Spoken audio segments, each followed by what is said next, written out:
When I updated my Mac to Sonoma, I found a really annoying new feature. Now, every time I click on the desktop, all my open windows move to the edge of the screen. This isn't what it used to do. After some searching, I learned that this feature is called Click to Reveal Desktop, and I really don't like it. But it can easily be disabled by going to System Settings. Then open the Desktop and Dock tab.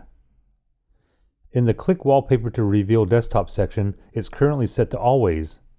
But if you set it to only in Stage Manager, the desktop will function just like it did before. Now I can click on the desktop, click on any open window, and it does just what I expected to do just before I updated to Sonoma. And before I end the video, let me show you what Stage Manager does when I turn it on.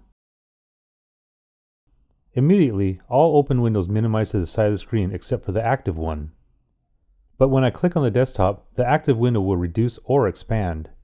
And clicking on any of the minimized tabs will bring them up to full size. But this isn't a feature I want to use either, so I'll keep Stage Manager turned off as well. And now I can have my macOS operate just like it did before without my applications flying off the screen every time I click on the desktop. If this video was helpful, please give me a thumbs up and hit the subscribe button to stay up to date on all my weekly videos.